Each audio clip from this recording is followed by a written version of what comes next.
మందకృష్ణ మాదిగ గారు చెప్పినట్టుగా పార్టీలో రాజ్యాంగ పరిరక్షణ వేదిక కోసం కాపుదని చర్చ జరగలేదు. వాస్తవం అది. తప్పకుండా దాని మీద చర్చ జరుపుతాం. దీనికి మించి ప్రధాన ఎజెండా లేదనేది నా వ్యక్తిగత అభిప్రాయం. ప్రజాస్వామ్యంలో రాజ్యాంగాన్ని మార్చాలనేటువంటి అంత రాచరికమైనటువంటి ఒక బూర్జువా మనస్తత్వంతో సవరణలు చర్చిద్దాం. అవసరమైతే ఎక్కడ అవసరం ఉందో సవరణ మార్చుకోవడానికి అందరం కూడా 2 సార్లు మారింది సవరణ చేశారు. తప్పదు. రెండవది, నేను ఇక్కడికి వచ్చినప్పుడల్లా నాకు సవరణ కూడా సంబంధం లేదు. వాస్తవం. నిజంగానే ఏదైనా సంవత్సరం అవసరం ఉంటే మనం చర్చ చేద్దాం దాని మీద అని లేదు. రెండవది, నాకు ఇంత తీవ్రంగా ఇక్కడ జరుగుతున్న విషయం నేను 1-2 సార్లు పత్రికలు చూశాను. నాకు ఈ అంశం మీద అనగానే వాళ్ళ దగ్గర నేను కూడపలుకొని వచ్చాను. నా కమిట్మెంట్ ఏంటంటే లాస్ట్ ఈ 15 days 2 సార్లు వచ్చినప్పుడు ఈ అంశం మీదనే మాట్లాడాను. ఇది కొంచెం ఎక్కువగా మాట్లాడాను. అది మీరు బేస్ చేసుకునే మాట్లాడాను. ఎందుకంటే అసెంబ్లీలోని ఎమ్మెల్యేగా సమగ్ర కుటుంబ సర్వే చేసి మీరు ఎందుకు పబ్లిష్ చేస్తలేరు? పబ్లిష్ చేసి దానికి అథెంటిసిటీ ఇస్తే ఏ కోర్టులైనా ఒప్పుకుంటాయి. కోర్టులు అడుగుతుంది ఏంటి? మీ జనాభా లెక్కలు లేకుండా మీరు రిజర్వేషన్ పెంచుకుంటూ పోతున్నారు. శాస్త్రీయంగా మీరు చూపిస్తలేరు కాబట్టి ఒప్పుకోవట్లేదు కోర్టులను. 50% మించి మీకు వర్గాలు ఉన్నాయని చెప్పి మీరు సైంటిఫికల్ డేటా ప్రొవైడ్ ఇస్తే, క్వాంటిటేటివ్ డేటా ప్రొవైడ్ ఇస్తే కోర్టులు సిద్ధంగా ఉన్నాయి. కాబట్టి మీరు సమగ్ర కుటుంబ సర్వే లెక్కలు తీసి కర్ఫ్యూ లాంటి వాతావరణం పెట్టి దాన్ని పబ్లిష్ చేస్తారు. ఎందుకు చేస్తారు తెలిసిపోయింది మీకు. నేను అడిగిన అసెంబ్లీ అడిగితే చెప్పిన ఆయనే 52% బీసీలు ఉన్నారు, మరి 10% ఎస్సీలు ఉన్నారు, 18% ఎస్సీలు ఉన్నారు, ఎస్టీలు 10% ఉన్నారు, 12% ముస్లింలు, మిగతా జనరల్ గా ఉన్నారు. చెప్పినాన్ని పబ్లిష్ చేయకుండా కేవలం రాజకీయంగా దాన్ని వాడుకుంటున్నాడు తప్పితే ఎన్నికల ప్రక్రియలో ఇతరత్ర నీ ప్లానింగ్ లో కానీ, ప్రోగ్రామ్ లో కానీ, రిజర్వేషన్ అమలులో కానీ దాన్ని తెరమి తీసుకురావడం. అందుకని నేను మీ మాదిరినే ప్రశ్నించాను. రాజకీయంగా కూడా ఇవాళ 52% ఉన్నటువంటి ఈ జనాభాకు మీ మంత్రుల స్థానం ఎంత అంటే 3. ఎంత శాతం అంటే మొన్న దాకా 4 ఒకరు తీసేసినారు 3. మరి 18% ఉన్నట్టు ఎస్సీలకు ఈ మంత్రులలో మొదటిసారి అయితే నువ్వు అని పక్కకు పెట్టేసి తీసి పడేసినారు, అయిపోయింది. ఇప్పుడు 1. మరి 10% ఉన్న ఎస్టీలకు ఎంతమంది అండి మంత్రివర్గంలో? 1. మరి ఇవాళ మీరు 1% ఉన్న వాళ్లకు ఎంతమంది మంత్రివర్గం ఉంది? 4. ఇది ఆలోచింపజేస్తలేదా? అంటే ప్రజాస్వామిక వాదులను ప్రజాస్వామ్యంలో జనాభా నిష్పత్తి కనుక కనీసం పాలనలో భాగస్వామ్యం చేయకపోతే, అందుకని నేను ఓబీసీ మోర్చా ప్రెసిడెంట్ అయిన తర్వాత ప్రధానమంత్రులు చర్చ చేసినప్పుడు 70 సంవత్సరాల దేశ చరిత్రలో 27 మంది ఓబీసీలకు కేంద్రంలో మంత్రులు కార్యదర్శి, 35%.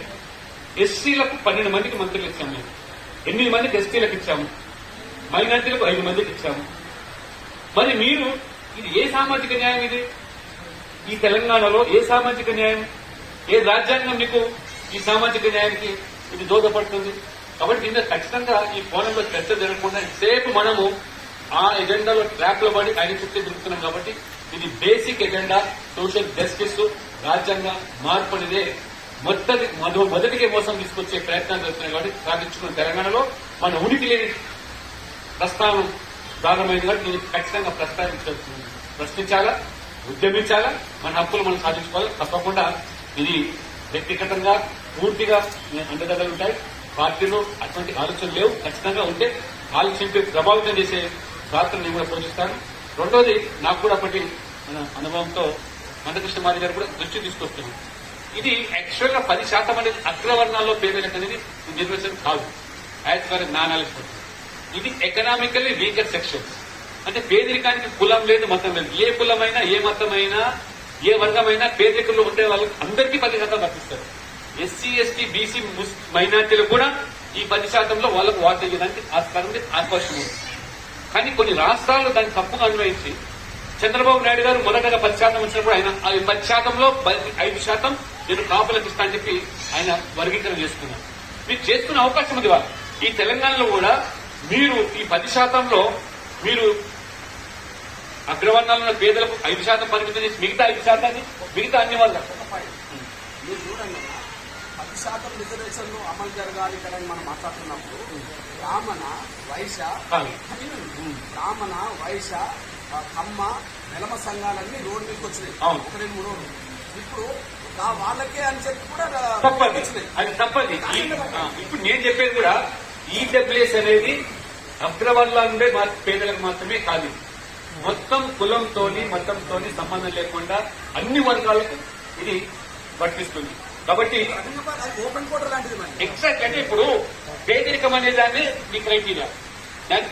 ఇప్పుడు మొన్న కూడా అంతకుముందు నేను ఫస్ట్ టైం ఎమ్మెల్యేనప్పుడు ఇదే అంశం మీద వాదన. అంతకుముందు ఎంసెట్ విధానం, ఎంసెట్ లో రిజర్వేషన్ ఏం చేశారు, ఫస్ట్ ఓపెన్ కోటాలో భర్తీ చేస్తా ఉంది. ఓపెన్ కోటాలో ఎస్సీ రావచ్చు, ఎస్టీ రావచ్చు, బీసీ రావచ్చు. కానీ దాని కాలక్రమైన 2 సంవత్సరాల తర్వాత నేను ఫస్ట్ టైం అసెంబ్లీలో ఎంటర్ అయిన తర్వాత చూస్తే లెక్కలు తీస్తే నేను బీసీ కంపెనీలో సభ్యులు వేశాను. ఆయన మొత్తం కంపెనీ లెక్కలు చూస్తే మనకున్న బీసీ 25% పరిమితం చేశారు, 15% ఎస్సీలు చూస్తున్నారు. ఆ రోజు 6% ఎస్టీలకు మొత్తం లెక్కలు తీస్తే జనరల్ కోటాలో బీసీ ఎస్సీ కనబడతలు ఏంటంటే అవునండి ఎస్సీలకు ఉన్న ఎస్సీలకు బీసీలకు ఇస్తున్నాం. జనరల్ లో వచ్చే బీసీ నేను బీసీ క్లెయిమ్ చేయను, నేను మెరిట్ ట్రాక్ మీద ఓపెన్ లో వస్తున్నాను. ఓపెన్ రావాలి కదా అంటే ఆయన IAS officer bureaucrat principal secretary ఎట్లా వర్తిస్తాడంటే ఇది ఈ రిజర్వేషన్ క్లియర్లీ ఇదేనండి. ఓపెన్ అంటే అన్ని వర్గాలకు, నేనంటే ఓపెన్ అంటే అన్ని వర్గాలకు కాదండి. ఇది అప్పర్ కాదు. నేను ఈ అంశాన్ని అసెంబ్లీని లేవనిస్తే చంద్రబాబును ప్రశ్నిస్తే దేవేందర్ గౌడ్, యనమల రామకృష్ణుడు నాకు సపోర్టింగ్ వచ్చి లక్ష్మణ్ రేజ్ చేసిన పాయింట్ కరెక్ట్ అని మీరు మళ్ళీ దాన్ని పరిశీలించని చెప్తే తీరా లెక్కలు తీస్తే మళ్ళీ 10,000 మంది, 4,000 బీసీలు, 2,000 ఎస్సీలు, 1000 మంది ఎస్టీలకు మళ్ళీ ఎంసెట్ లో ఆ నెక్స్ట్ ఇయర్ నుంచి కనెక్ట్ చేశారు. అది డిఫరెన్స్. అది ఓపెన్ అనే దాంట్లో అన్ని వర్గాలకు వస్తుంది, మెరిట్ వచ్చేదానికి క్యాష్ లేదు. ఇది కూడా ఈడబ్ల్యూఎస్ లో కూడా ఆర్థికంగా పేదవాడు ఎవరైతే ఉన్నాడో, ఎందుకంటే ఇప్పుడు నేషనల్ లెవెల్లో ఓబీసీ కేటగిరీ క్రీమీ లేయర్ ఉంది. అంటే క్రీమీ లేయర్ పట్టిలోకి వచ్చేవాడే ఓబీసీ, క్రీమీ లేయర్ పట్టిలోకి రాకపోతే వాడు ఓబీసీ కాదు, ఏ క్యాస్ట్ అయినా. కాబట్టి ఇది ఆ ఆర్థికమైన క్రైటీరియా ఉంది కదా, అందులో పొందడానికి కూడా అవకాశం ఉంది. కాబట్టి దీని మీద కూడా క్షుణ్ణంగా మనం చేయాలి. ఈ రాష్ట్రాలు వాళ్ళకి అనుగుణంగా నిర్ణయాలు తీసుకోవడానికి అవకాశం ఉంది. కాబట్టి దయచేసి దాంట్లో కూడా మనం ఆలోచన చేయాలి. 5-6 అప్పర్ క్లాస్ వాళ్ళకే కేటాయించినట్టు జీవోలు తప్పదు. దాన్ని మనం చర్చ జరగాలి, చర్చ చేసి ఎందుకంటే చర్చ చేసి వాళ్ళకు కూడా సరైన అవగాహన కల్పించాలి. ఎవరైతే అధికారుల పాలకులకు these are not meant for only particular caste, these are meant for మొత్తం ఈ సమాజంలో ఉన్నటువంటి పేదవాళ్ళందరికీ. ఎకనామికల్ క్రైటీరియాలో పేదరికం అనేది క్రైటీరియా ఏదైతుందో మీ దగ్గర దాని కిందకు వచ్చే వాళ్ళందరికీ వర్తిస్తుంది అనేది ఖచ్చితంగా మనం చెప్పాల్సిన అవసరం ఉంది. కాబట్టి చాలా దీని ఇంకా చర్చ జరగాల. మీరు అన్నట్టుగా మీడియా సపోర్టింగ్ లేకపోవచ్చు. నేను కనీసం 2 సార్లు మాట్లాడాను.